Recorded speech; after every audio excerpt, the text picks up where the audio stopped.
Ochoya sampo pa gyu trashi pa tuche Helge drolor zambe zep Pande alame solwa Homo a guru vajradara suma timonisha sanekar Uta vardani shri bhadra varsa manya sarva siddhi hum hum Oma guru vajradara suma timonisha Uta vardani shri bhadra varsa manya sarva siddhi hum hum Omo a guru vajradara suma timonisha sanekar Uta vardani shri bhadra varsa manya sarva siddhi hum hum Oma guru vajradara suma timonisha sanekar Uta vardani shri bhadra varsa manya sarva siddhi hum Pakyuke kudan dagelu Pakyuke sundan dagenga Pakyuke tukdan dageyi Tünyerme çıktı çingelu Makyuke kudan da gelu Makyuke sundan da genga Makyuke tukdan da geyi Çıktı çingelu Om Muni Muni Mahamuni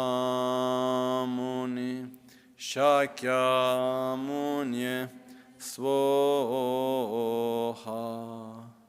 Sashi Puki Chushi Medo Tam Rirab Lingshi Nide Gembadi Sange Shindu Mikde Ulwargi Truku namda shingla che parasho yedama guru ratna mindrala kam niryata yami. Sange chedan tsoge chonam la chancho pardo dani kyapso chi dagi jinso gibe sonam ki drola pinchra sange drupar Sho sange chudan sogi chonam la chancho pardo danik Dagi jinso gibe sonam ki drola pinchira sange drupar Sho sange chudan sogi chonam la chancho pardo danik kyapso chi Dagi jinso gibe sonam ki Drola pinchira sange druparasho. In the Buddha, Dharma, and Sangha, I take refuge until enlightenment. With the practice of generosity and the other perfections, may I obtain Buddhahood for the benefit of all sentient beings. Namo Alhaye Kedal Hudan Jinke Drubundanda Mikenamda Druva Kwenge Tanamachi Tsampa Tamcheke to Dagi Cheten Tamcheke to Dagi Cheten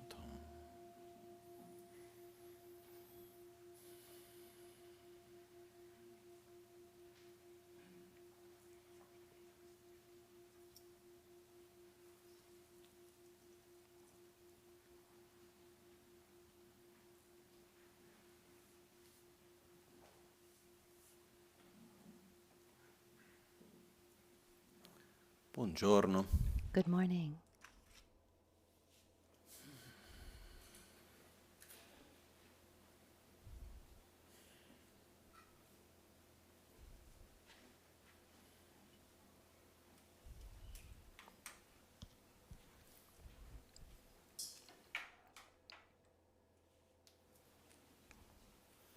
Mi viene in mente una volta che mi trovavo con mio maestro. Once I was together with my master Lama Michel Rinpoche, and this comes to mind. We were at a conference, a medicine conference. Actually, it was a complementary psychiatry congress, and there were all these doctors present, and Lama Ganchen and I were there in the middle.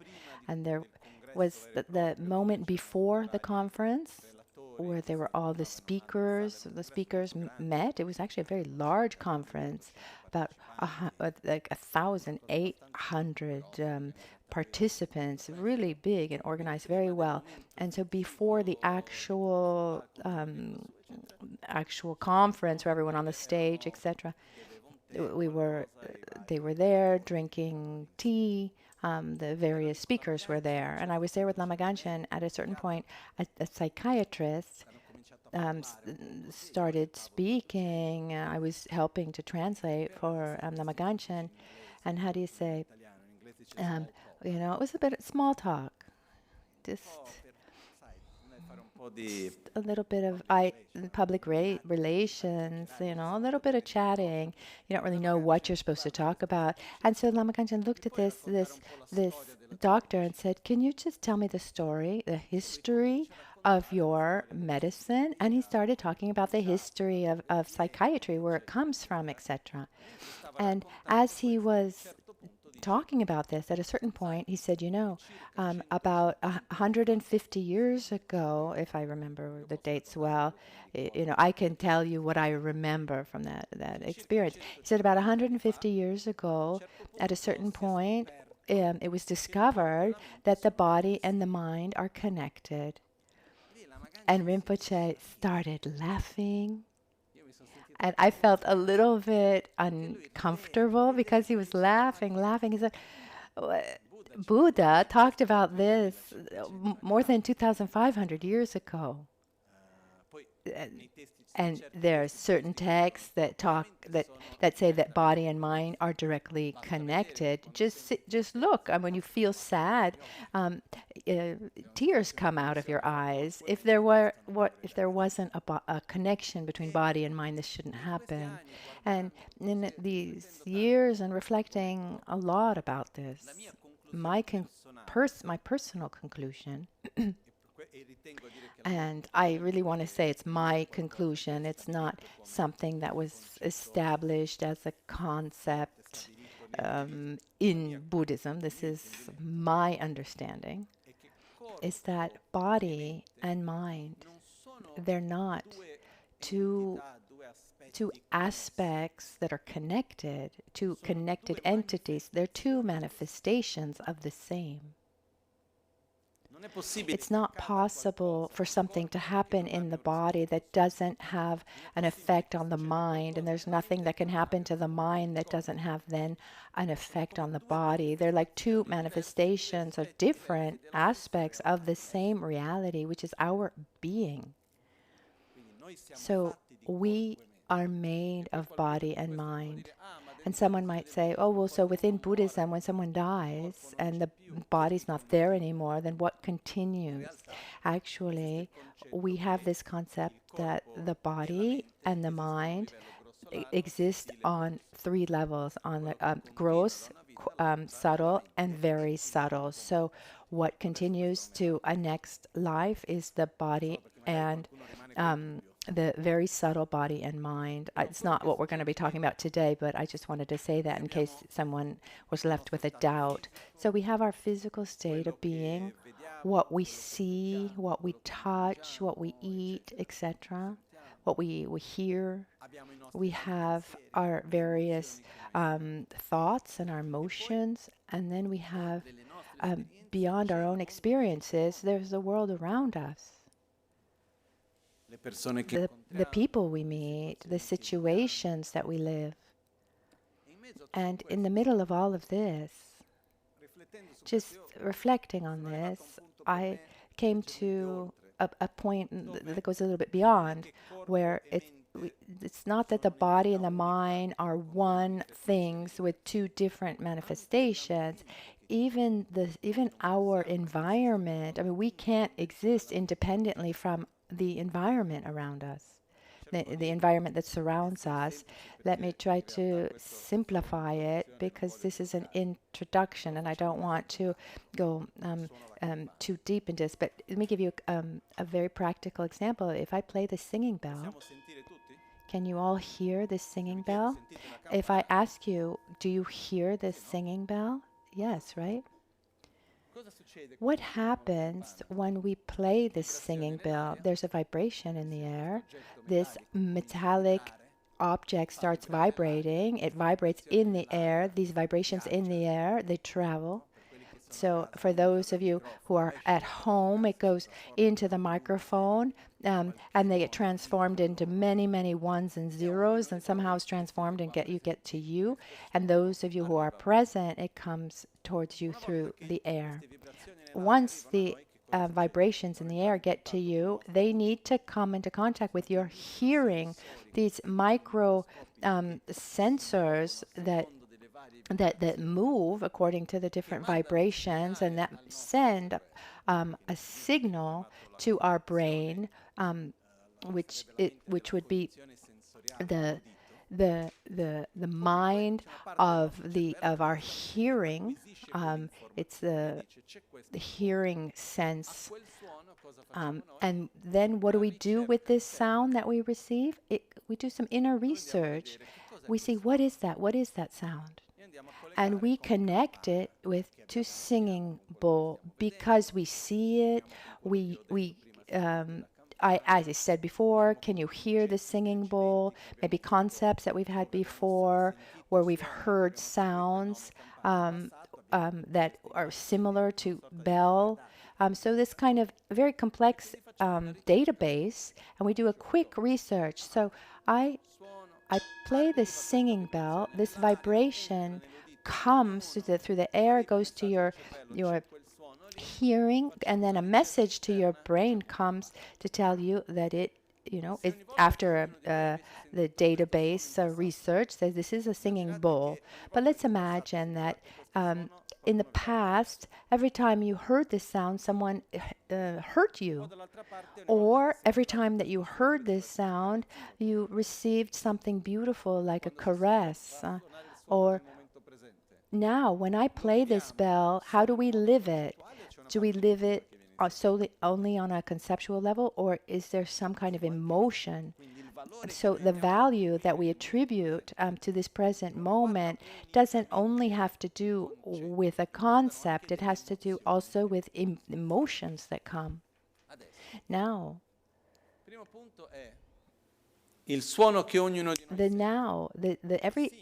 the sound that each one hears is similar, but is it the same or different? And imagine at home you have different headphones, different speakers, different volumes, but the sound waves that come to me are different from the waves that go to you, depending on where you're sitting. And this sense power, this hearing sense power, the sense faculty is different, and the value we attribute to it is totally different. So what happens? The first point is the sound that we each hear. Is it the same or is it different? If we analyze just a bit, it's different. Let's go a little bit forward. The mind that perceives the sound of the singing bowl, now that I'm playing it, you can hear it. There's a part of your mind that perceives the sound of the singing bowl. We can give even technical names to it. This would be the auditive cognition. So can that exist where there is no singing bowl? Now, let's try to, without the sound, can you generate the mind that hears the sound? No, you can generate the mind that generates the memory of the sound of the singing bowl, but not the actual sound. So the mind that perceives the sound of the singing bowl can only exist when there is the sound of a singing bowl. The sound of the singing bowl, does it exist independently from the mind that perceives it? Let's remember, the sound is different for each person, and each person lives it through one's own sense faculty, the sense consciousness, and the value that's given to it. It's a bit like this. The sound of the singing bowl doesn't exist, the one that I hear, doesn't exist independently from the mind that perceives it. But the mind that perceives the sound of the singing bowl doesn't exist from the sound. So what comes first, the chicken or the egg?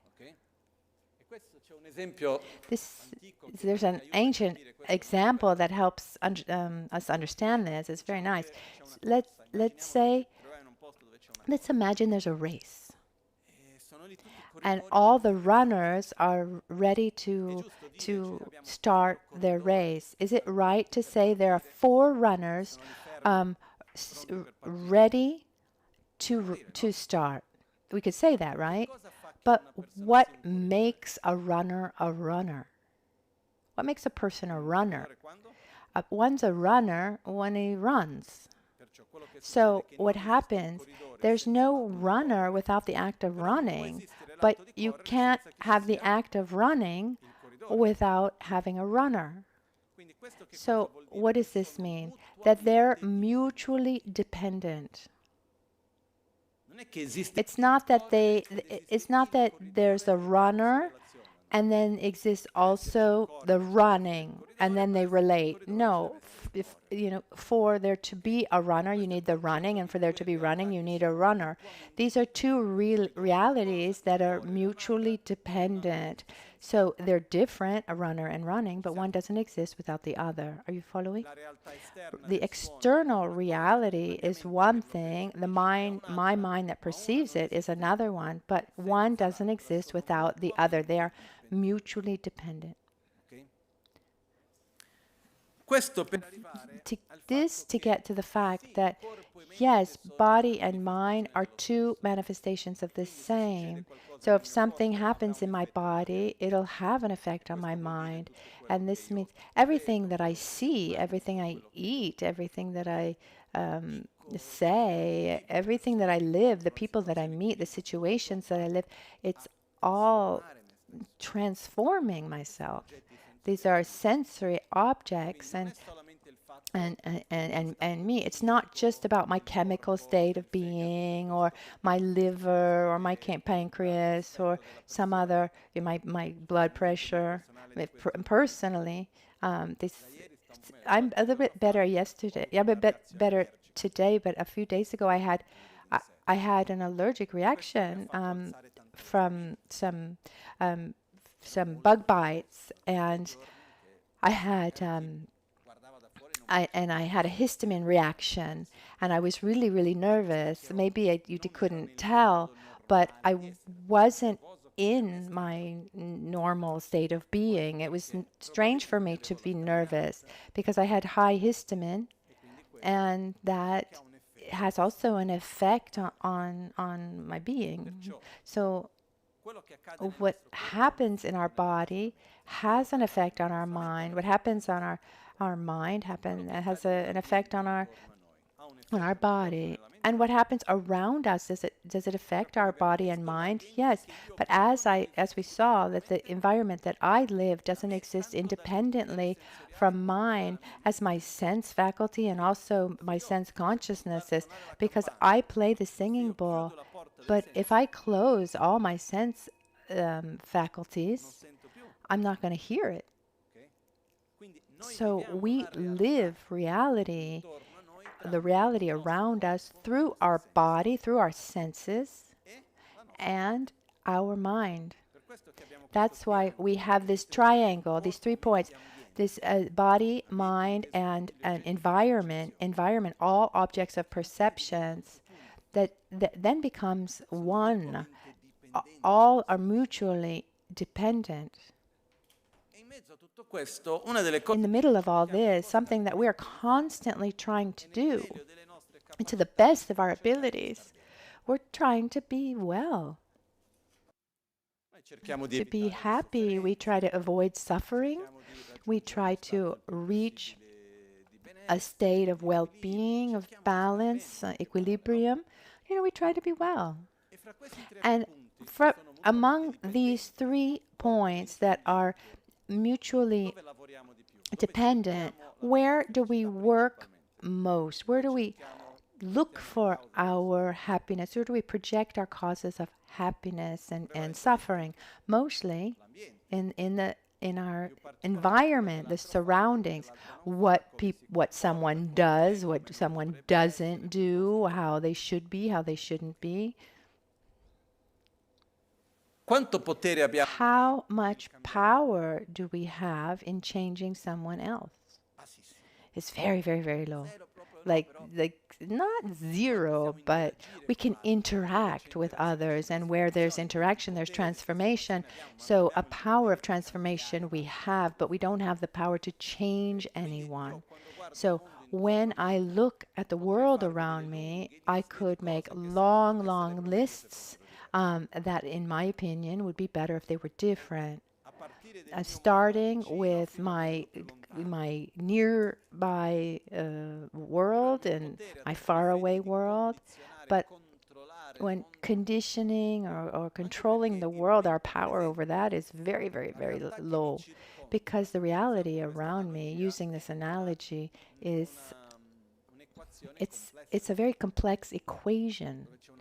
There's a part of numbers that I put, but many other numbers that were put not by me. So I can relate to one aspect. I can work on one aspect. And then we have another place where we can interact, and that's our body and then our mind. Once I had a long discussion, a very nice conversation with a doctor, a psychiatrist, a friend in Brazil, a friend of my mother. He has a lot of experience. He's very good. And my main question was, at the end of the day, who's the boss, the body or the mind? And we talk here, talk there, we talk this way, that way. And then we get to the point, the conclusion that the two manifestations are the same. But if I want to be well, where do I need to work? Obviously both, but who's the boss? And we got to the conclusion that it was the mind. And he gave me this explanation. He said, if you worked completely on the body, then if that working on your body to create perfect balance would create perfect balance in the mind, then you just need to have a very balanced chemistry of the body. And he says, I've tried. He doesn't give generalized medicine. It's very specific for each patient. He works on the hormones, and I mean it works short term, he said.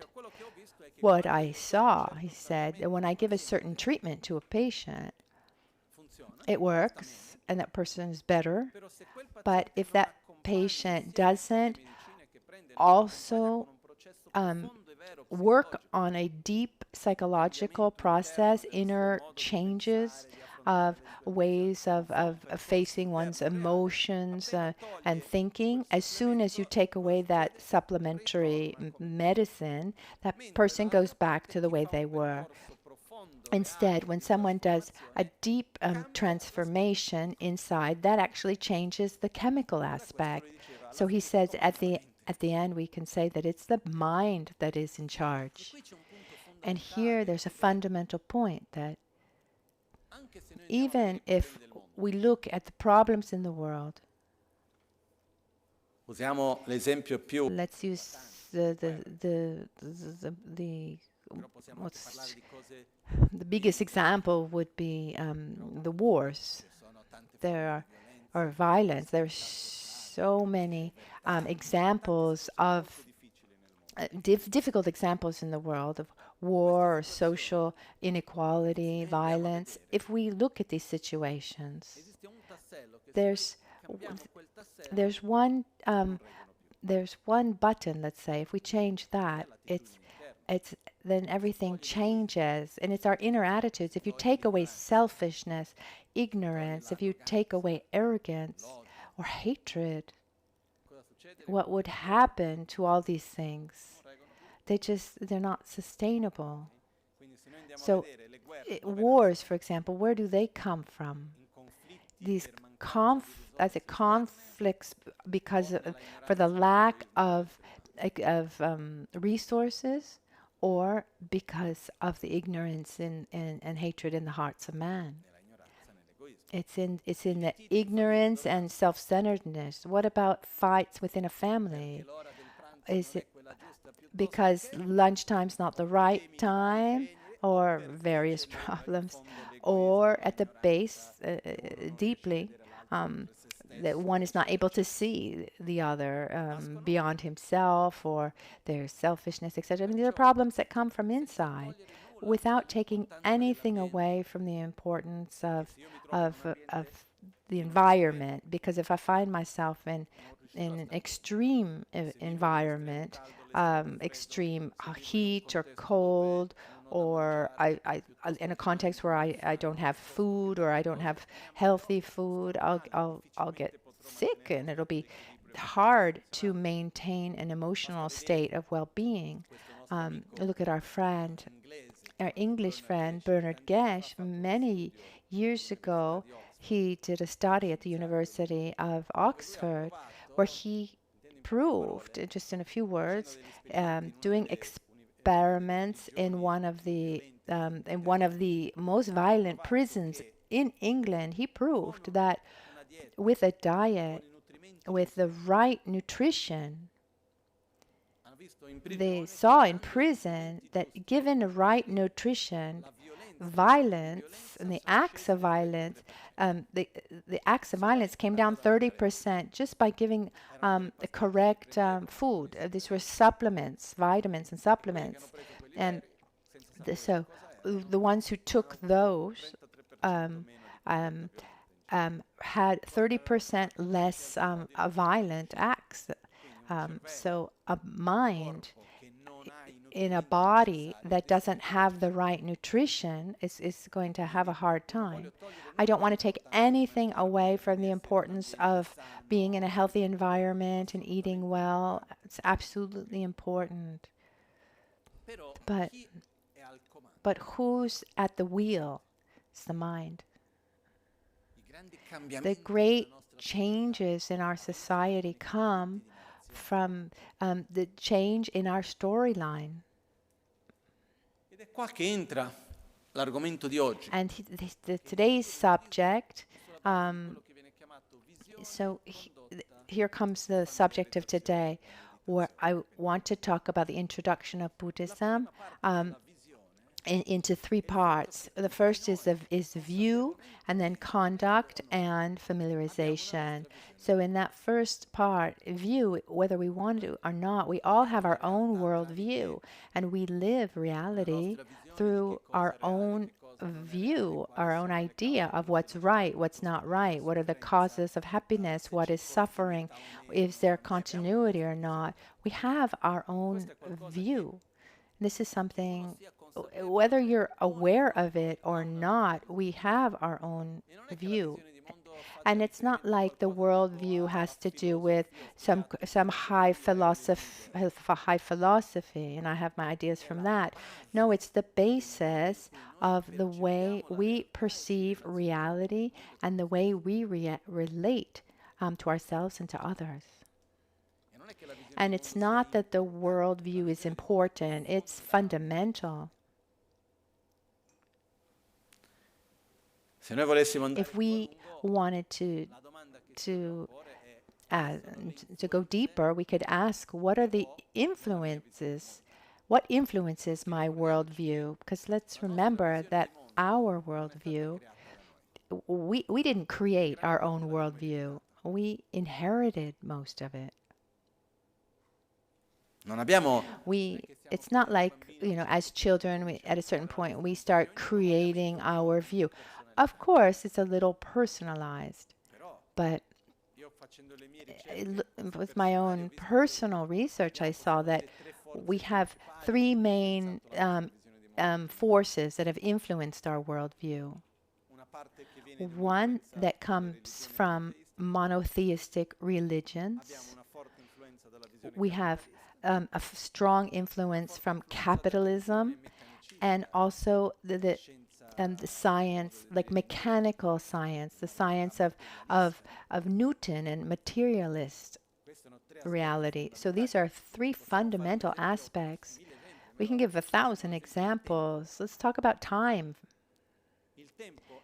Is time something that we see naturally? I mean, we see it as being absolute. The hours, the days, this time, it's there, and it's the same for everyone. But if we look, even if we do some research, even if we look at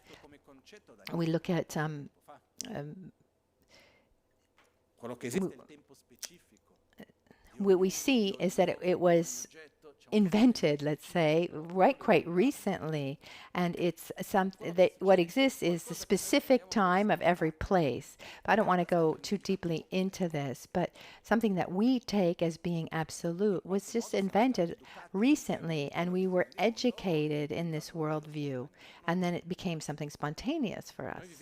We live inside a worldview where we have this idea that the more I have, the better off I am.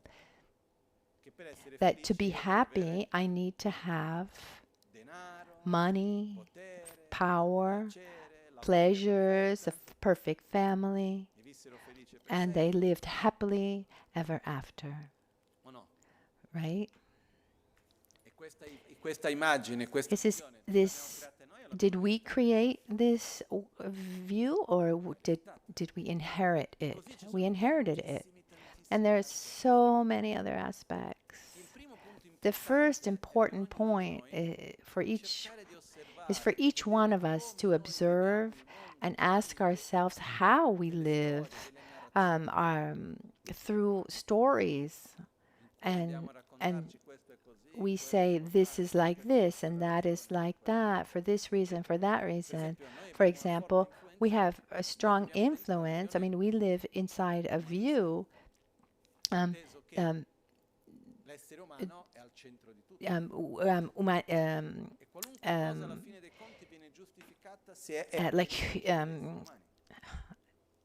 the humanities, where the man is at the center of everything? Or do we have a view where we see man is one element of all the other beings in the world, and it's the same as a mosquito or an elephant? No. If we take, for example, certain peoples in the Amazon, for example, they are animists, and they see that the human beings are one of the species, and they're not better. And there you can also include rivers and the fish and the trees. So this is just a different worldview, an animist instead of the humanities.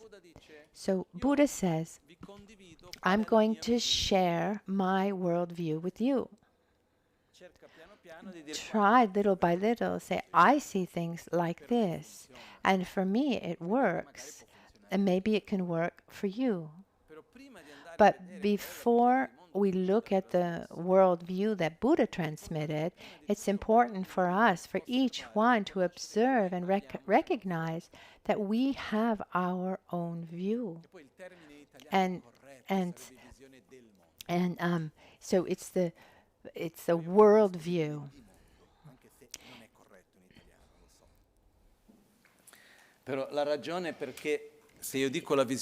So there's some issues of Italian grammar. So it's not the view of the world, because that gives the idea of some kind of objective reality that each person sees differently, but instead in Italian we translate it correctly as worldview, which is what we do in English.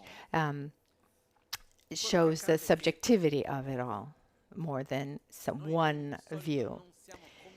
So normally we're not aware of living our life without filters. So the first thing is to recognize that there are filters and see that according to where we grew up and the experiences we have different filters. We tell ourselves different stories. We have a different narrative. Sometimes people have asked me, what's the right worldview? Are there wrong worldviews? Absolutely. For example, the view where one believes that violence is a tool for good. In my view, this is not correct, because good is something that brings happiness and diminishes suffering. So the definition of something virtuous, positive, good, something that increases the well-being and diminishes the suffering, especially mid and long term. There are things that short term bring a benefit, but then long term they don't. That's not something virtuous or good. So acts of violence, even if sometimes they can stop some kind of immediate suffering, when done with violence, their tendency is to generate a state of malaise that is greater mid and long term. So no matter how much I say that that's positive, it can't sustain that concept, that definition. So I don't want to say that everyone has their own view and that's fine and our world is completely subjective and then it's like an extreme subjectivity. No, there is what's true and what's not true and what's right and what's not. I can say that this object is many, many things. It's a singing bowl. It's a salad bowl. I use it to relieve myself during the night. I can use it as a dog bowl. Maybe not for this tiny puppy, but I can use this object for many things. But if I believe strongly that this object is a nut cake, a walnut cake, it's not. Because it's not able to sustain the characteristics of a walnut cake. Or if I go in front of a store and I see that there's a mannequin, even if I think that that's a person, it's not. So no matter how much we live in this subjective reality, we can have erroneous views. So the question is, what's the right worldview? It's a worldview that is coherent and brings more well-being and less suffering. That's it. On an individual level and on a collective level, because they're directly connected. And here, at the beginning of Buddhism, so it's not about being Buddhism. This idea, I don't really care how many people are Buddhists, but I'm interested in living in a world where the view of reality is more coherent and healthy, and whether you call yourself Buddhist or not. But Buddha explained some things. He said, my worldview is this. And now we're going to see that. Before that, when we have a worldview, inevitably that view takes us to a certain type of behavior. if I have a worldview to be happy, I need money, more and more money.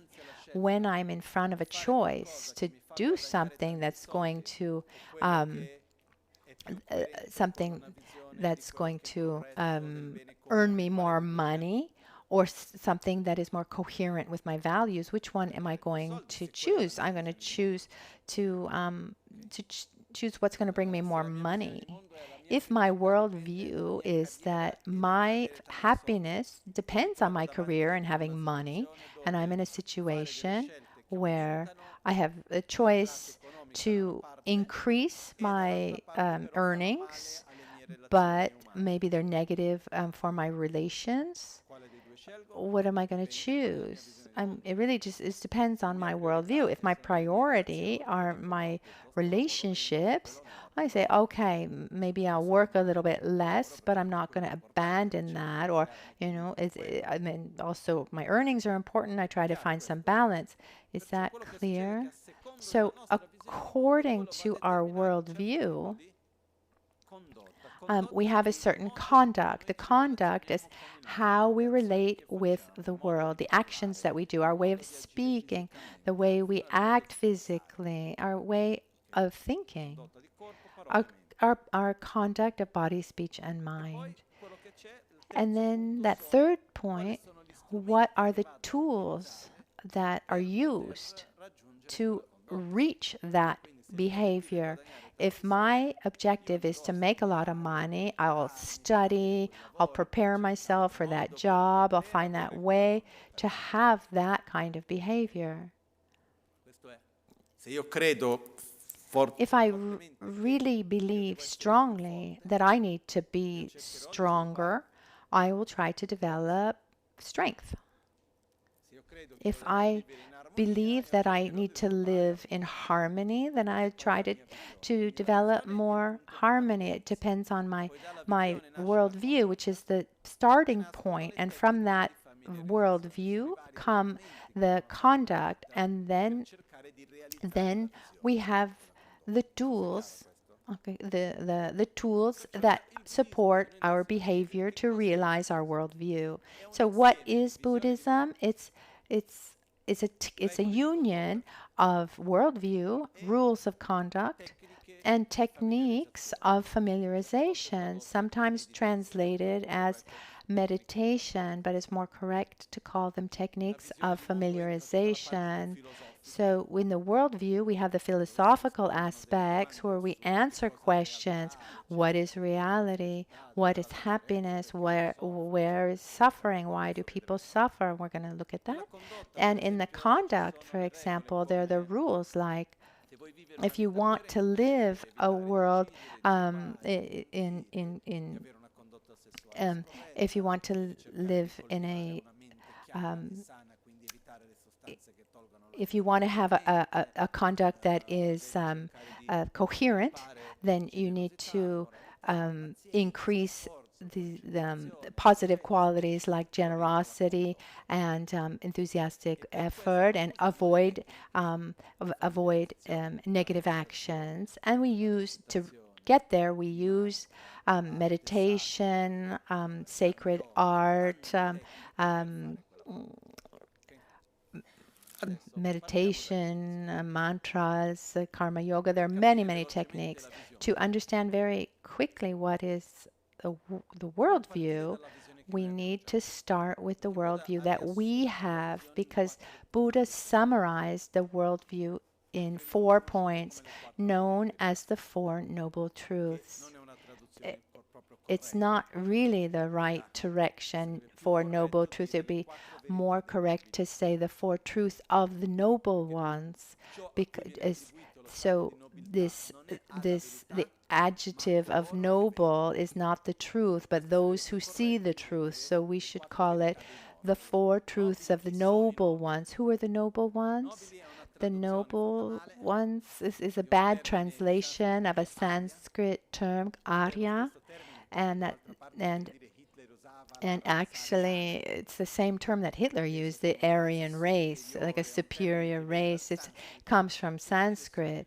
It means superior. So who are the Arya? Those who have been able to eliminate their selfishness and ignorance, and they live in a state of total peace and harmony with themselves and others. That's what we mean by Arya. So the nobles, those who live in total peace with themselves and others, how do they see reality? These are the 4 points, the worldview on the 4 things from the perspective of someone who lives at peace with himself and others. And so this is why we call them the four truths of the noble ones, but the common translation is the Four Noble Truths. To understand them, we first of all understand the Four Noble Truths of the childish, our truths. And here are 4 questions that we ask ourselves. Actually, we don't ask ourselves this, but we have the answer. Even if formally we've never asked ourselves these questions. The first question is, what do I want to avoid? What are the things to avoid? What is suffering? By suffering, we mean what I want to avoid, what I don't want. So generally, suffering, there's a physical suffering and a mental suffering. There are all these sensations that we have of malaise of our body and mind. That come from there. So for us, normally suffering is this sensation of what we want to avoid. That's the same for anyone. I've never known anyone who wants to suffer. So what should I avoid? The more childish view would be, is wanting to avoid the symptom and not the actual sickness. The tendency, the more widespread tendency, is wanting to avoid the symptom. If I don't have the symptom, I don't care if I'm sick. If we look in our personal reality, in our society in general, when there are difficulties and conflicts and sufferings, etc., what's our priority? Eliminating this sickness and imbalance, or the symptom? The actual we're more interested in eliminating the symptom than compared to eliminating the sickness. If I eliminate only the symptom, that sickness is going to come back, maybe with a different name. But in this childish view, we give priority to wanting to eliminate the symptom, which is, in a technical Buddhist term, we call it the suffering of sufferings, a suffering understood of what we consider suffering. The second question is, why do we suffer? Normally, when we suffer, we point our finger at something or someone, or do we just put our hands up and say, "Whoop"? Normally, if we generalize, the causes of our suffering do they mostly come from the outside or inside, external? If the world were the way I think it should be, my world, if it were the way I think it should be, I'd be fine. If that person acted like this, if that other person didn't act like this, if this situation was like this or wasn't like that, if I made more money, if it wasn't so hot, if it was this or that, I would be happy. I'd be well. So we project mostly the causes of our suffering onto external contexts, external reasons. And consequently, the third question is, what is happiness? Where do we project our happiness? Even here, is it mostly inside or outside? How can I be happy? if I could have everything I wanted, if the people acted the way they should act, if my house was the way it should be, if my job was this, etc., and if I could be free from everything I don't want. So make a list, things that I want, I have, things I don't want, I don't have, and may I always keep the things I like forever, right? Let's just try to imagine for a minute. We would be happy if we'd be able to have everything we want, avoid everything we don't want, and then keep the things we like forever. I'd be happy, but actually not. And we'll get there soon. But before seeing the Buddha, the world view that Buddha transmitted, the question is, what's my view? Not conceptually, but something deeper. And when one looks in the mirror, looks at oneself in the eyes and says, what do I want to avoid? Symptoms or the actual sickness? Where do I project the cause of my suffering, inside or outside? Where do I project my happiness, inside or outside? And then the fourth question is, what do I do to not suffer and be happy? And we could summarize them in three things. We try to get our objects of desire, we try to avoid our objects of aversion, and we try to keep our objects of pleasure. The things we like, we do everything we can to get them, to shape the world the way we think the world should be. The things we don't like, we try to avoid them at all costs. And by things, we mean people, behaviors, situations, etc. And the things that we like and we have, we try to keep them forever. And our life can be summarized in those three things. So in our worldview, we have this aspect where so we should avoid the symptom. The causes are external, so I'm the victim of the world. To be happy, I need to eliminate external causes and obtain also external causes to be well. And consequently, I dedicate my life to these three things. Obtaining these objects of pleasure, avoid objects of aversion. So keep what I like, avoid what I don't like, and keep the things that I do like as long as I can. Can we see ourselves in this? Question, does this work? Now let's look at the world around us, ourselves.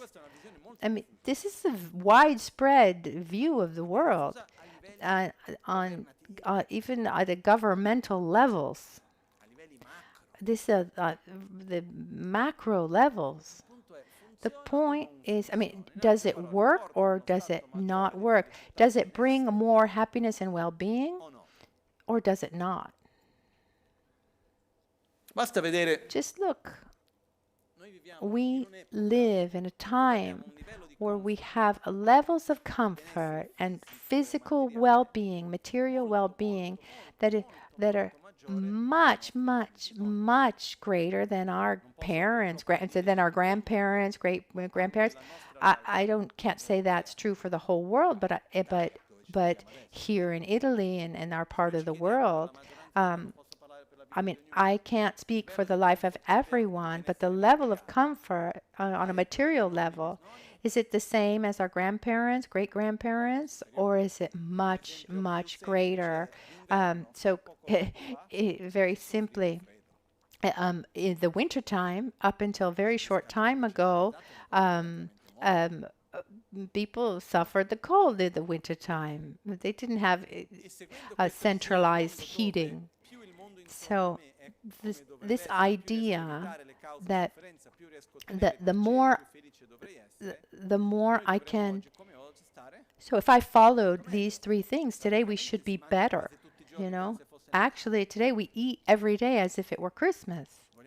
We want to eat the mangoes in the wintertime, avocado every day. Now, with the economic crisis, it's a little bit different, but we have an enormous level of pleasure. So, if we look at the macro level of society, where there's enormous um, um, economic growth, um, does um, but does th- um, does that go hand in hand with well-being? No, actually, um, there's actually psychological mental problems is actually growing together with the material growth. I mean, even children who are depressed. I mean, as a child, I don't remember ever hearing about children who had depression.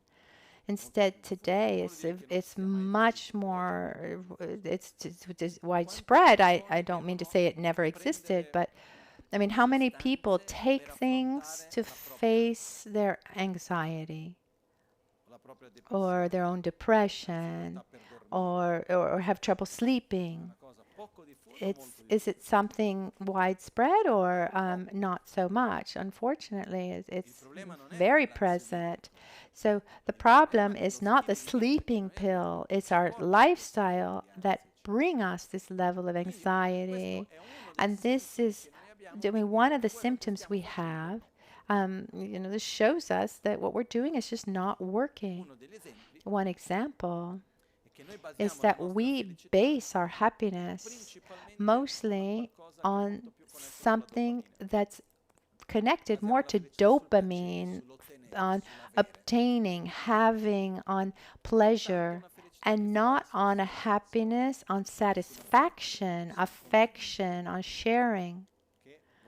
So to simplify, we could say that be more connected to serotonin and oxytocin. We live in an epoch where we like these technical terms.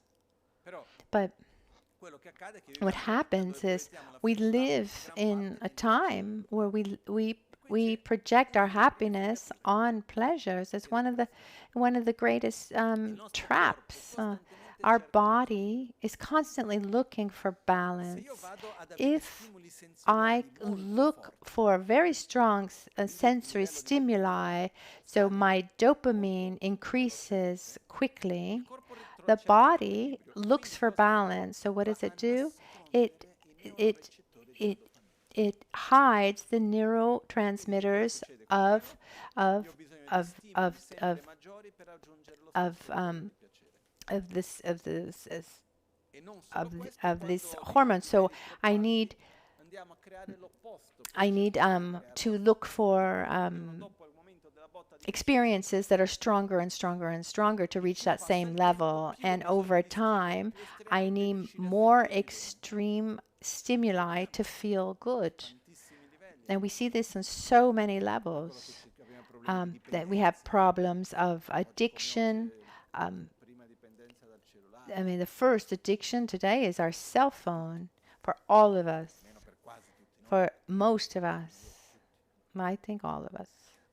So the first question is, what is suffering? Buddha explained that suffering is not just the sensation of suffering, that what we want to eliminate, absolutely avoid. But it's everything that is of the nature of suffering, everything that is not, everything that can't sustain a state of well-being. So, for example, right now I feel a little bit thirsty. I drink water. I feel good.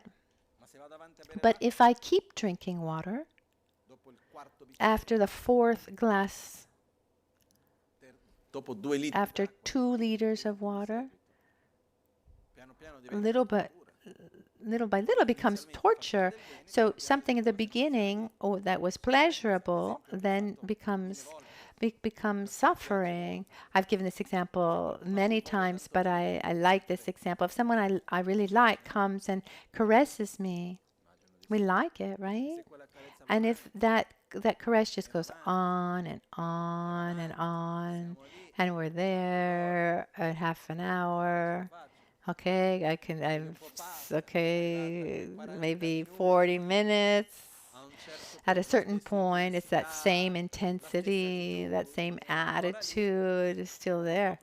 It's just to be kind. Maybe it says, "Oh, sorry, excuse me, I need to go to the bathroom." It tries to find some excuse to stop that moment of torture. What happens is all these pleasures, no matter how pleasurable they are, when they're sustained, they cannot uphold a state of well-being. They can't generate a state of well-being that's sustainable. Let's say it like that. On the other hand, when there's a deep feeling of satisfaction, the joy that exists in sharing and giving and offering, just look inside. What difference is there? This feeling of well-being when we obtain something and the feeling when we offer something. One of the main differences, when we obtain something, it's very intense, but then it actually finishes quite quickly. But when we offer something, it's not as intense, but it lasts a lot longer. Then when we offer something, also we unite that with affection or sharing something, with affection with someone that increases the depth of that experience, and then you can feel good even if it's tiresome. I can be in front of suffering. I could be physically tired. Maybe I haven't eaten. There could be many tiresome experiences. But when we're giving love and sharing and giving affection, that we're accumulating a state of well-being that is much more sustainable.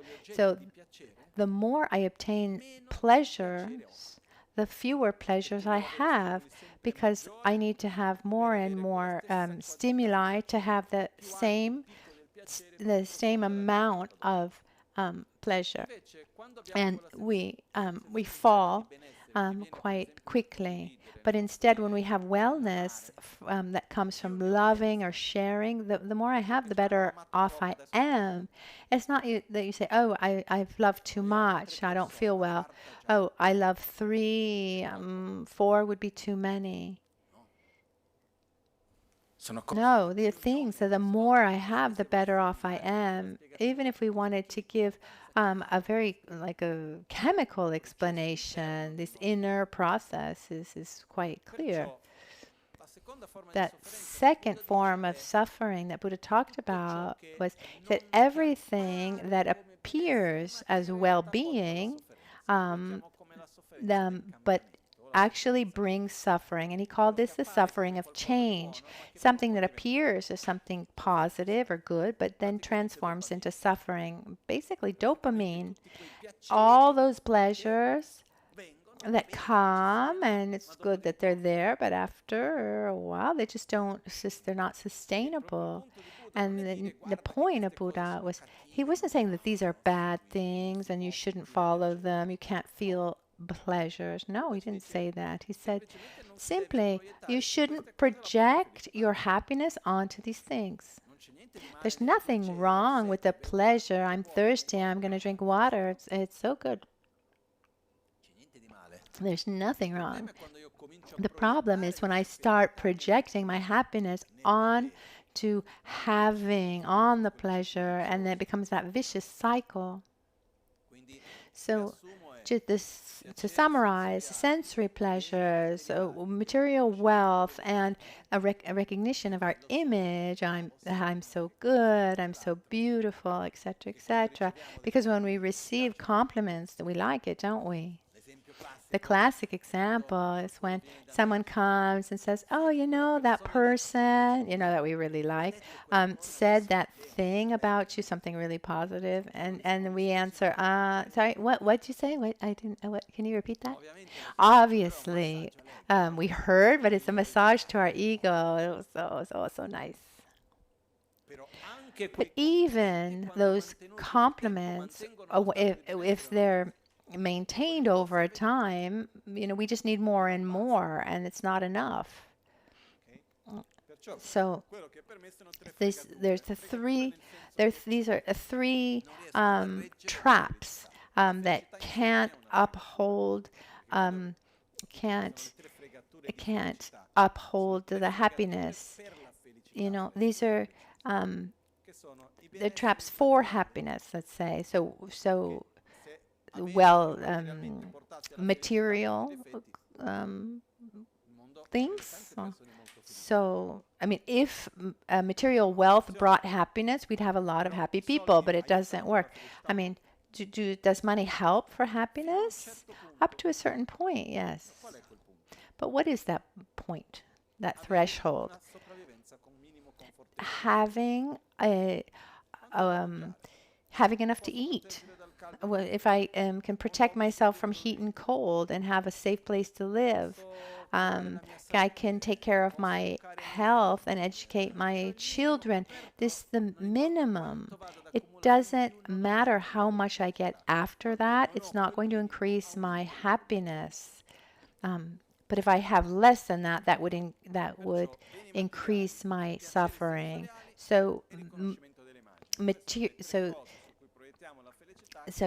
sensory pleasures, material wealth, and recognition of our image. So nothing wrong with having things. It's just they can't uphold your happiness. Then Buddha goes on. It says it's not enough. If we put rose-colored glasses on and went to the mountain top, what color would the snow be? Pink. If we put on blue lenses, the snow would be blue. If I go meet someone and I put on the glasses of abandonment, I see the world, oh, they're abandoned me. Or there's glasses of sadness. I see the world ugly. I was reading and listening some things that really explain in a very clear way, help me understand it too. There exists there's a part of our brain. It's called the ascending reticular system here in the back. That in every second we receive an enormous amount of information. What we see, what we hear, what we touch, all the world of our senses. And it's said that according to some studies, we receive every second about 11 million 11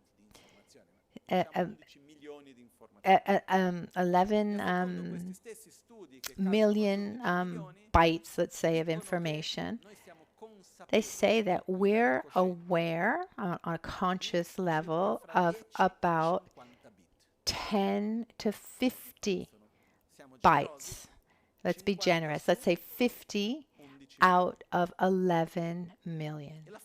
And what's crazy for me is that about those 50, the 50 that we recognize, we call that reality. Imagine that here there were 50 places.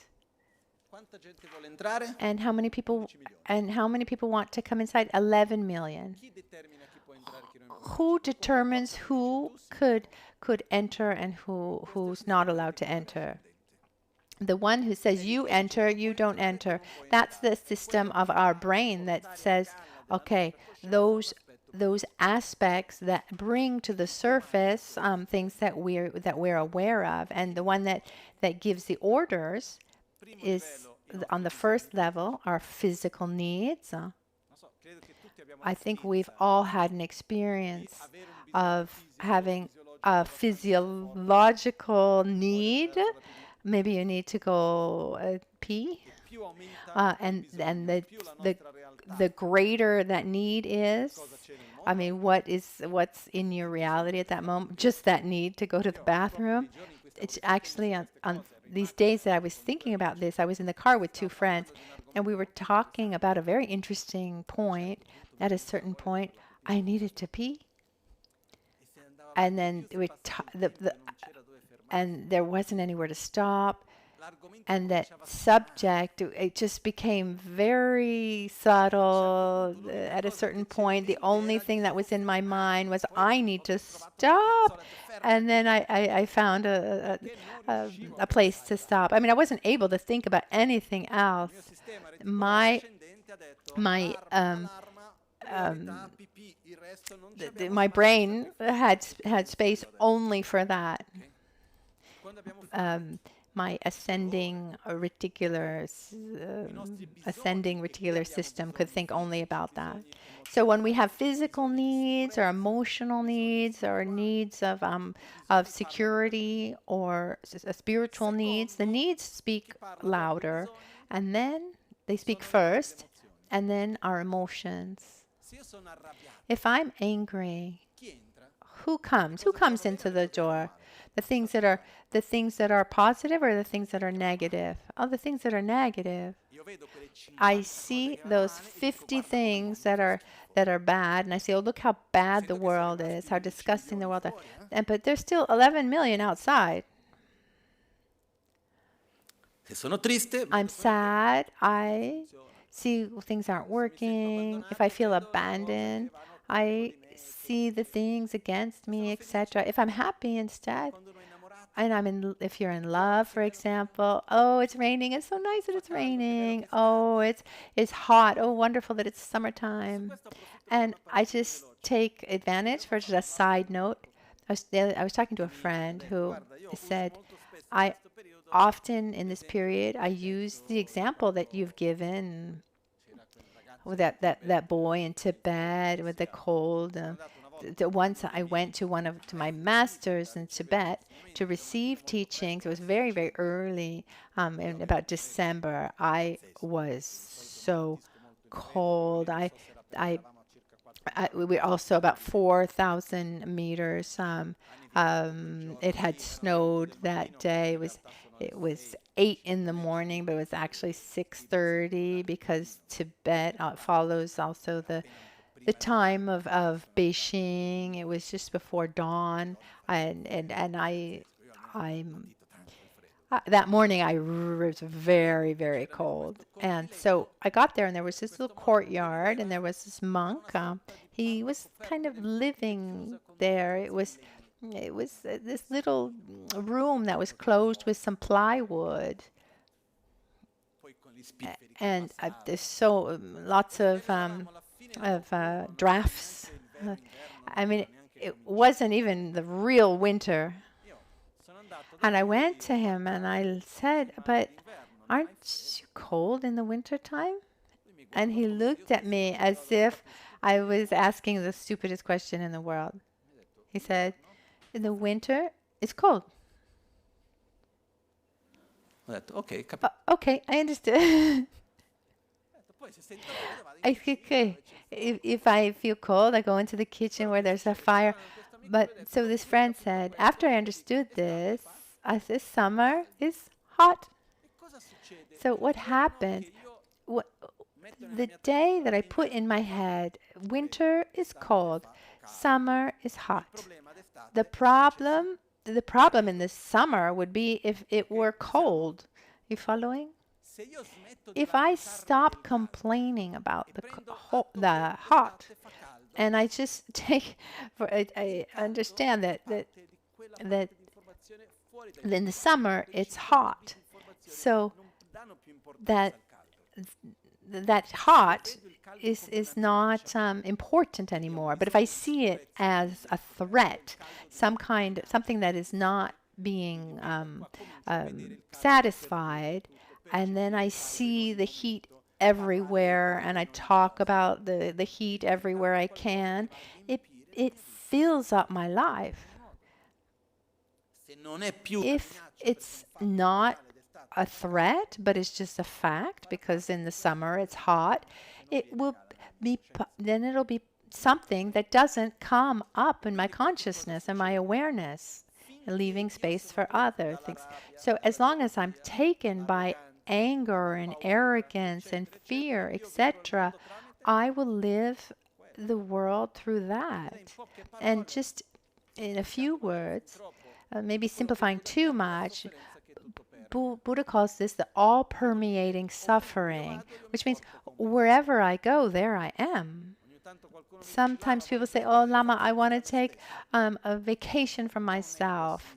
It's not possible. And there are those who try with drugs and alcohol, or trying to get out of contact with yourself. Then you wake up and you're there.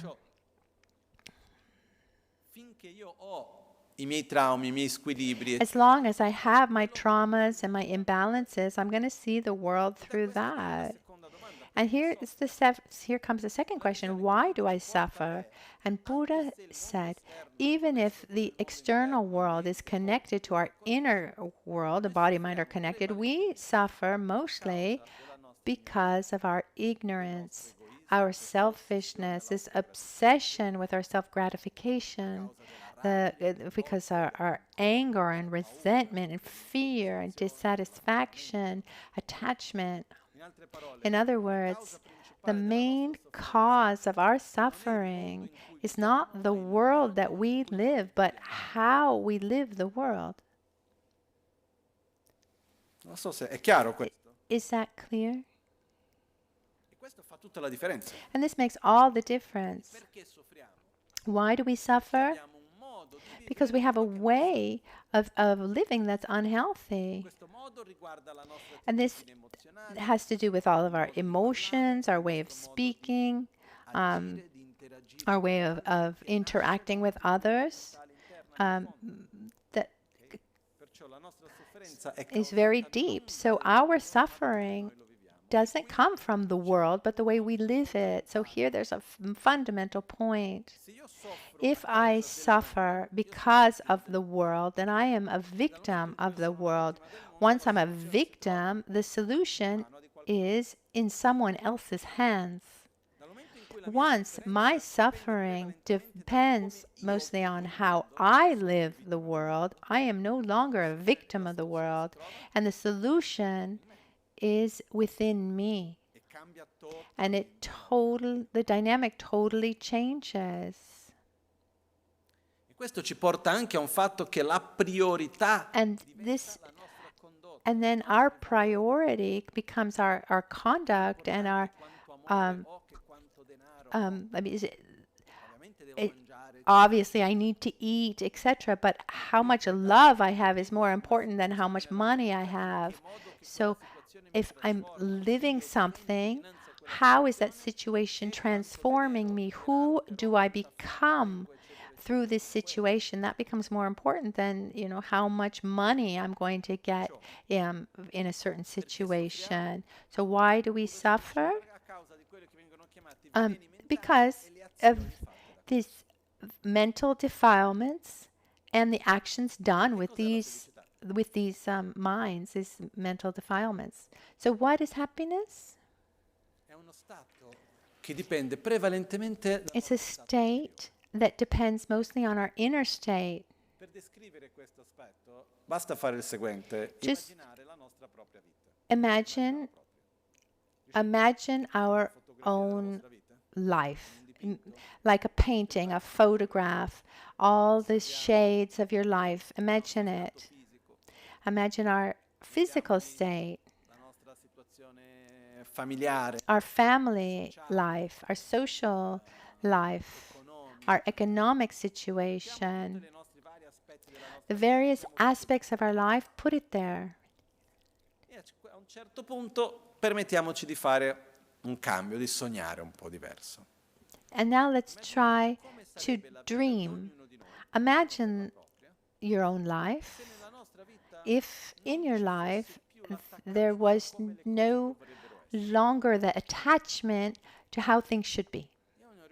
if you were able to be more present in this present moment, imagine how your life would be, our life, if we didn't suffer for the past or live in anxiety for the future.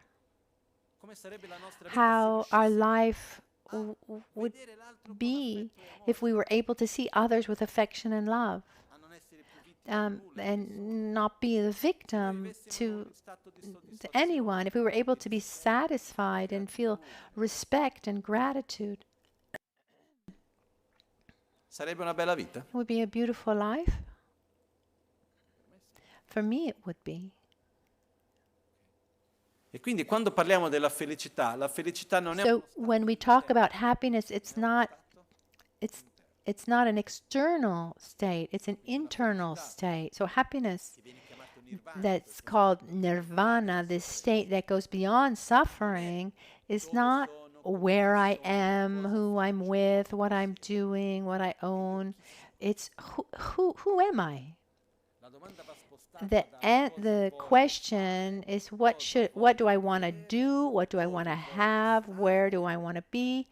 The question should be, who do I want to become from inside out? Do I want to be a patient person or a nervous person? Do I want to be a joyous person or a sad person? Loving or full of resentments, of selfishness? Who do I want to be? With mental clarity or without? When we say, okay, I want to be a balanced, joyous, satisfied person, and we allow ourselves to dream of that state that we want to reach. In Buddhism, we talk about Buddhahood. Buddha literally means this illuminated state where we take away the darkness. But in Tibetan translation, it's sangye. Sang means to eliminate, and ye means to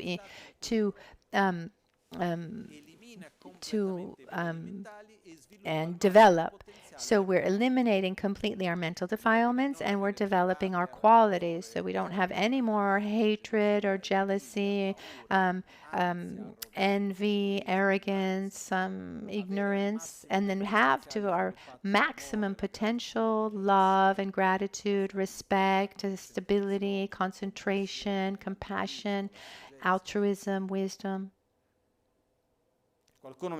Someone might say that's utopic, because happiness based on the world around us is not a utopia. It looks even more so.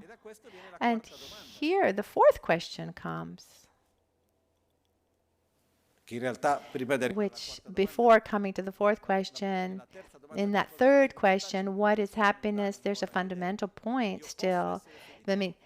Which is, can I be happy? Do I have the capacity to reach this state or not? Gradually, yes. Very gradually. Because we live, our being transforms through interaction and repetition.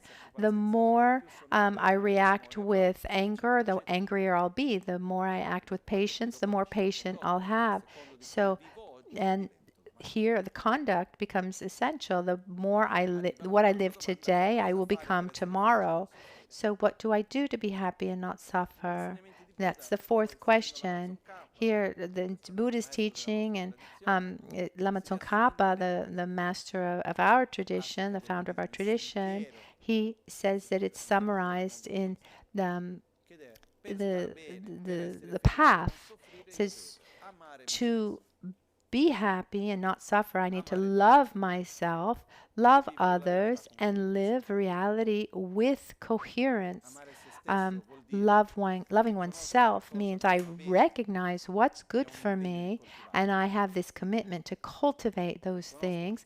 I recognize what's bad for me, and I have a commitment to avoid them. You can't do everything immediately, but I have this commitment, this determination to do what's good for me and abandon what's bad for me.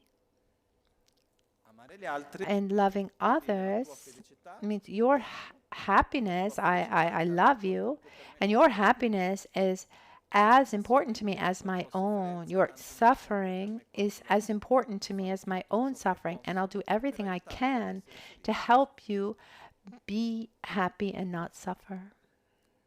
qua entra la parte And here we have una visione coerente della realtà. the part of loving others, and it's coherent with the reality of seeing that we live in a reality that's impermanent in every moment, everything that we see and perceive ourselves, we're in constant transformation. Però questa But realtà this impermanente appare a me come impermanent reality appears to us as if it were permanent. ti vedo I oggi, see you vedo te today. domani. Who do I think I'm going to see tomorrow? The same person or someone who's changed? The same person, even if it's a month later or years later, I think I'm going to meet the same person. So something that's impermanent appears to us as being permanent. And how do we relate to it? As if it were permanent. And this is a form of ignorance. We don't see reality in a coherent way. Wisdom would be I relate to what's impermanent as impermanent. So a subjective reality appears to us as being objective. This is ignorance. Wisdom would be living subjective reality as being subjective. And here we're summarizing even too much, but just to give you an idea of what the correct view of reality would be. So what is the path? What's the objective? It's we change our worldview where suffering is not just a sensation, but it's everything that's of the nature of suffering that cannot uphold a state of happiness. We don't project our happiness on what it can't sustain. We see the causes of our suffering as something that come from inside, and we shouldn't feel guilty about this either. This is essential. Recognize that it's possible to reach a state of happiness, well-being, call it what you want, but this depends on an internal state, and then we work to develop that. We love ourselves, we love others, and we develop a coherent view of reality. To do this, we need to familiarize ourselves with what's good for us and avoid what's bad for us. And so here we have the rules of conduct. Sometimes people say, but a Buddhist can do this, or a Buddhist can do anything he wants, but is not free from the consequences of his own actions. Can a Buddhist kill? Sure. Buddha says not to kill, but it didn't say a Buddhist cannot. If you kill, you're hurting yourself and others, so better not to kill. Can a Buddhist drink alcohol? Sure. A Buddhist says better not to do it because the clarity of your mind is the most precious thing you have. But you can drink. It's up to you. But the consequences are yours. There's not this question, a Buddhist can do this and can't do this. But there are indications that are given to us to have a healthy life, a non-destructive life. So here we have the 5 precepts. We avoid killing to give value to life, stealing and give value to respect of what is one, it belongs to someone else. Avoid lying. We give value to truth. Avoid having having an incorrect sexual behavior, and give value to respecting commitments. So there are not so many interpretations about avoiding killing or stealing or lying, but for sexual misconduct, just in a few words, there are many ways to interpret it, but my way of understanding it So sexual misconduct would be where one lacks respect for the commitment that one has. In other words, one cheats, one breaks a commitment. So you can break that commitment by having a relationship with someone else.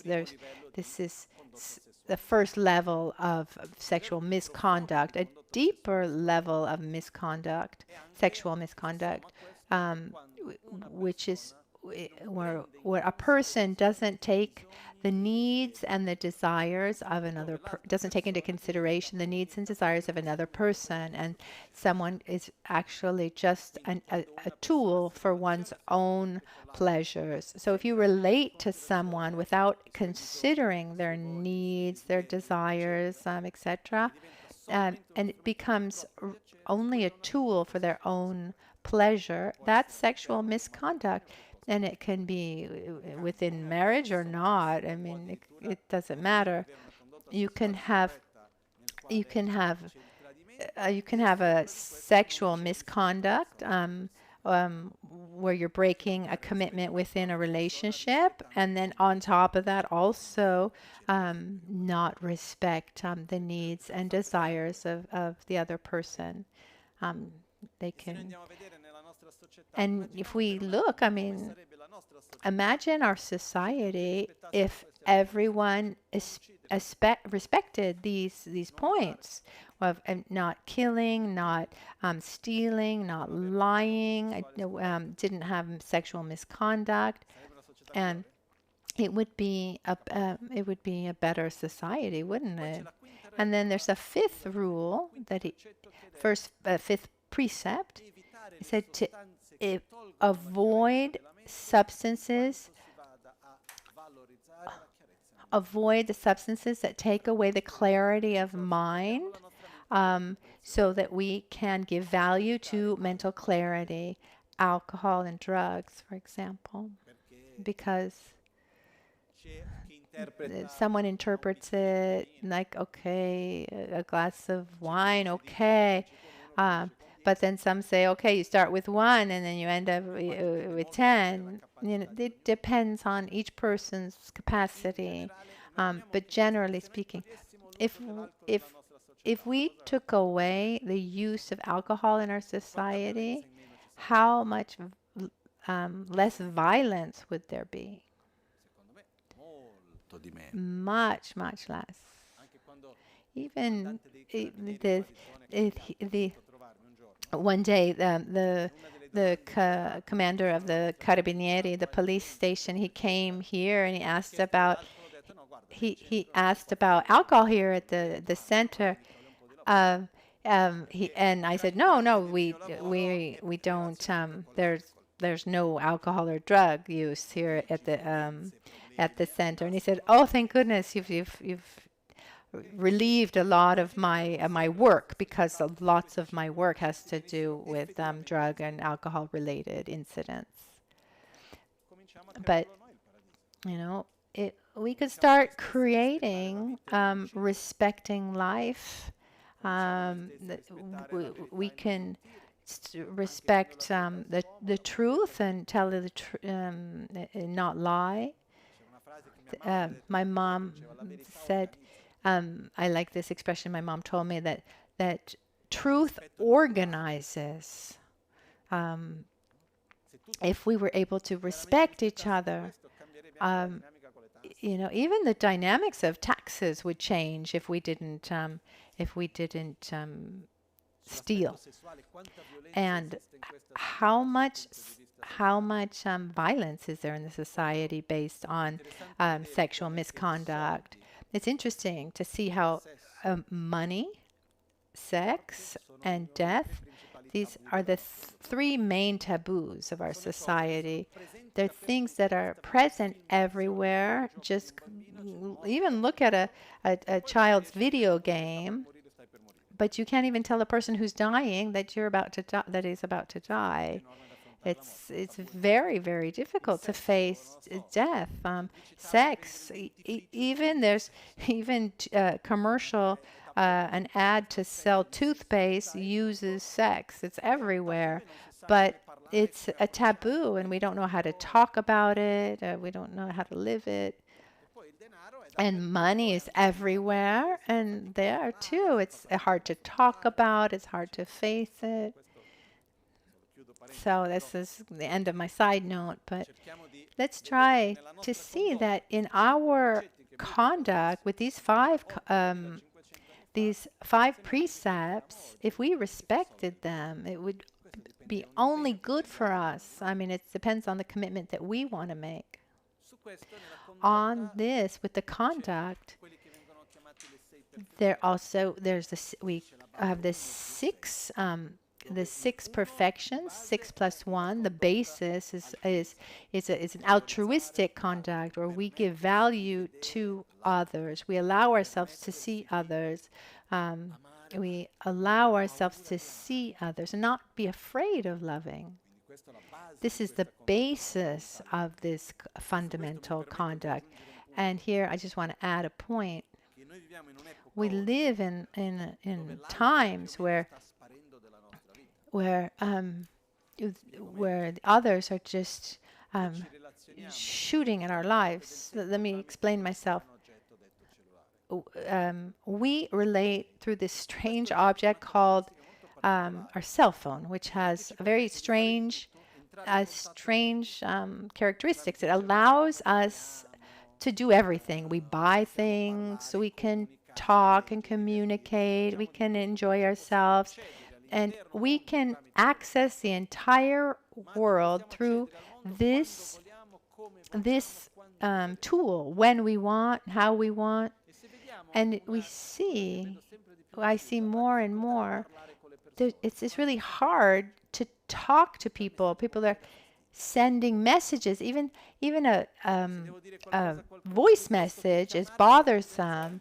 And if you want to call someone, no, one prefers to send a message.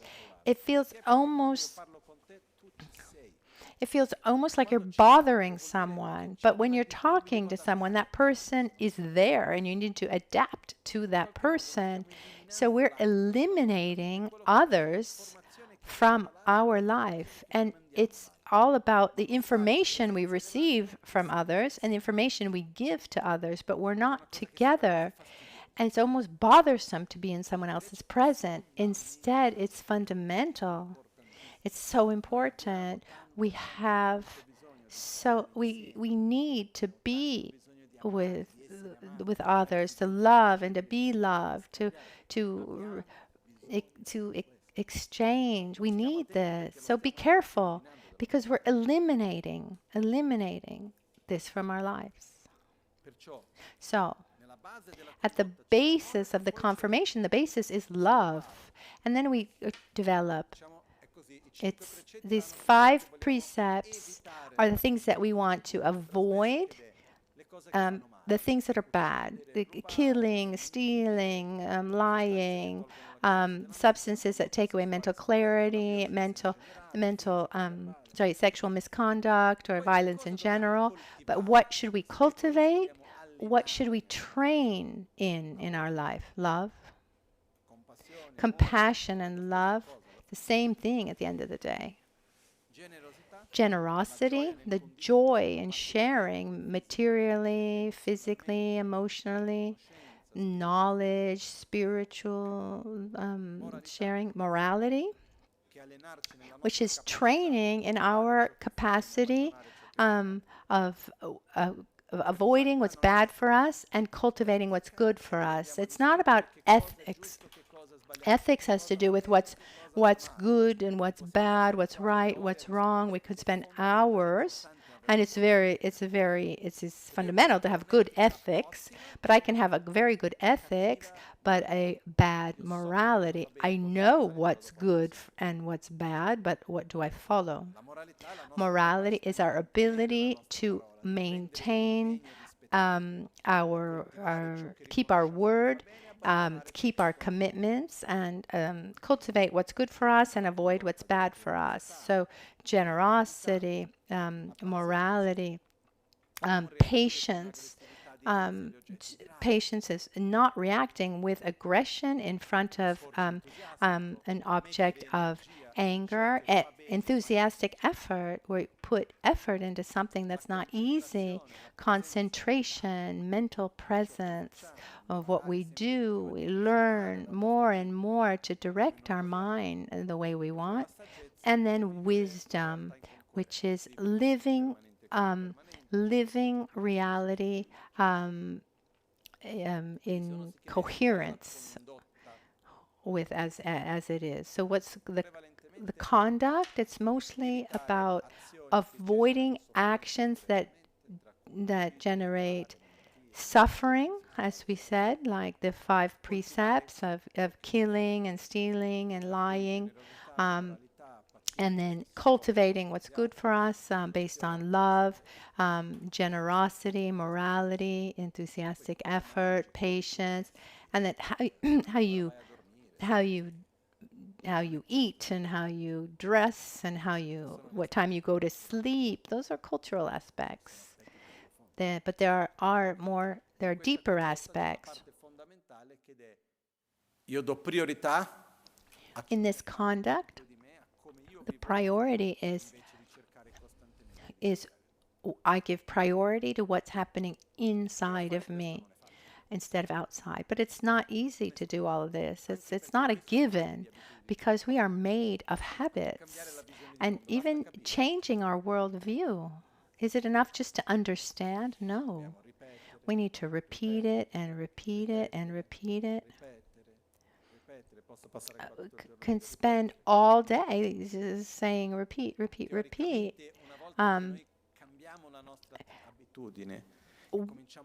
Theoretically, when we change to change a habit, and when we start to do to make a new habit, it's said that it takes 42 days for the brain to actually create new pathways, neural pathways, to change.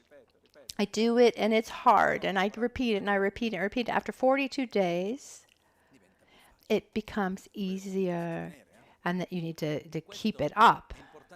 It's important for us that we're not made just of physical aspects, but also emotional habits. Jealousy is a habit, anger is a habit, and we can create habits.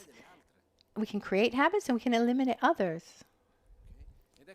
And here, our third point comes into the techniques of familiarization. For example, since childhood, we're used to having many objects of perception or just one thing at a time? Are we used to having many objects of perception or just one? Are you like a child? Here, I'm eating and I'm eating.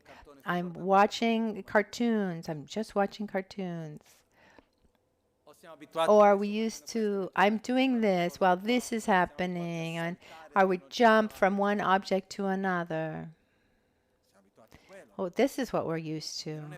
And it's for nothing that when you sit down to try to meditate and try to keep your mind still, it's hard because you just don't have the habit. We're used to jumping from one thing to another. We need to create an opposing habit, and there are these we have these tools, these techniques of familiarization, so that little by little we can do that. And there are various techniques called techniques of meditation. For example, when we talk about meditating on love, when we say meditate on love, the idea is reflect on the meaning of love.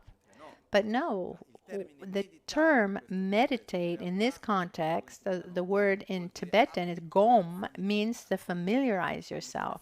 So how can I familiarize myself, train in and meditate on love?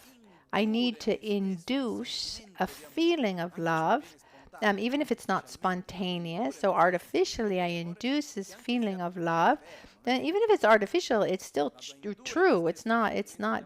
It's not fake. But so through visualizations, through thoughts, I induce this feeling of love within. And once I've generated, I stay in that feeling as long as possible. And I'm familiarizing myself with love.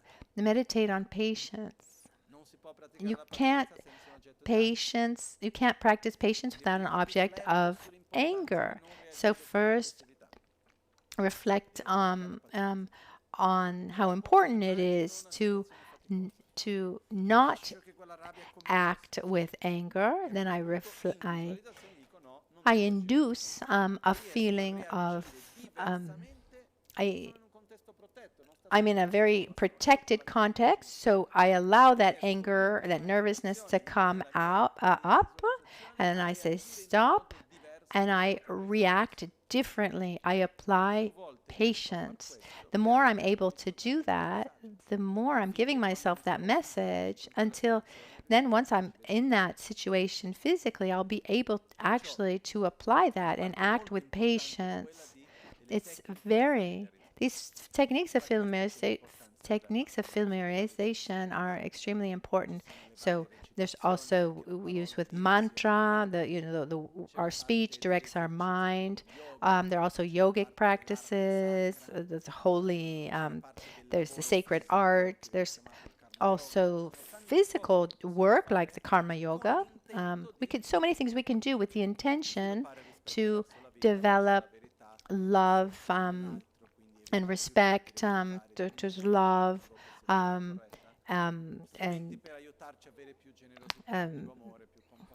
um, giving value to the truth, and also attitudes to develop our qualities. So generally, when we go to see like what is Buddhism, because the term Buddhism is really a new term. I mean, at the time of Buddha, there wasn't any Buddhism. Buddhism, the term was created in the 1800s or something. Originally, I mean, where does it come from? It was called the inner science. Nang Chu. Nang means inner, and Chu means a world view, a phenomena. It also means spiritual path. Nang Chu. This is the term that was used for Buddhism. So we could say it's a union of worldview, the rules of conduct, and techniques of familiarization. And what's interesting is that all of us, whether we want it or not, we have our worldview, we have our rules of conduct, and we have our tools of familiarization.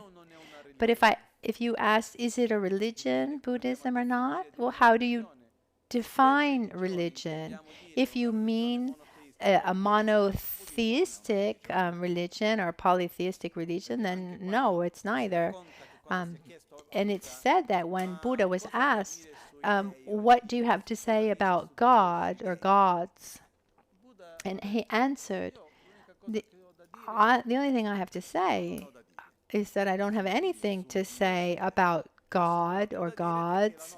I can say only that our happiness depends on ourselves and not on some external reality. So I'm here to help you avoid your suffering and find happiness.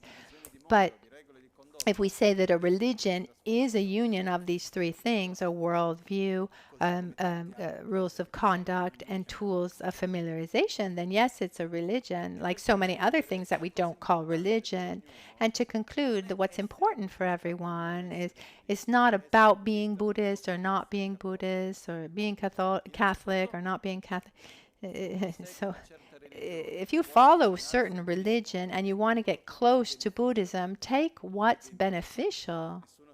you don't need to convert or to leave anything, from your own identity. Absolutely not. People who come to me and say, Lama, at the end of following Buddhism, I've gotten closer to my own religion. I say that it's beautiful. So, I mean, there's so many more similarities than than differences. So it's not important to be Buddhist or not be Buddhist. It's about living a healthier life, a life that's more coherent, be part of the solution and not the problems of this world. Don't fall into the trap of materialism. Cultivate love towards ourselves and to others. This, at the end of the day, is what really counts. If you want to use Buddhist teachings as a tool, it's important to understand that every path has its own coherence. So there's a beginning, middle, and end of this path, and it's difficult to mix everything. So you can have your main path, and you can touch on other things that can enrich your path. But I believe that we need to respect all religions. The 11th century master Atisha said, here you see him depicted with a red hat. In one text that he wrote, he said, respect all spiritual traditions deeply and follow with determination the one you prefer. Which doesn't mean that you can't learn from others, but I have a path to follow, and there are different approaches. You need to be coherent with what you're choosing. I thank you all for being here, not only here today in this moment, but to be here along this path. No one was here because they were forced to. I hope not. We're here because maybe we're curious, or we feel benefit, or we feel some kind of connection. And I ask you, if something has been shared here that you think it can be beneficial, try to put it into practice. And what will remain is not what we've understood, but what we've applied. So it's time for our dedications. Jetsun lame kutse rapten chin nam kartin le chokchur gepadang losan tempe drume sasumgi drowe munsel takto ne gyur chi nimo dele tsendele nime kuyan delekshi ninsen takto delekpe Kuncho sumki chingi lobo, kuncho sumki ngodrubutsol, kuncho sumki tashisho. All'alba o al tramonto. At dawn or at dusk, at night or midday, may the three jewels grant us their blessings. May they help us to obtain all realizations and sprinkle the path of our lives with various signs of auspiciousness. Grazie a tutti. Thank you. Have a good lunch. Thank you. If you want to come by and say for a greeting, that's fine. And I just want to say that our essay is a reticular activating system.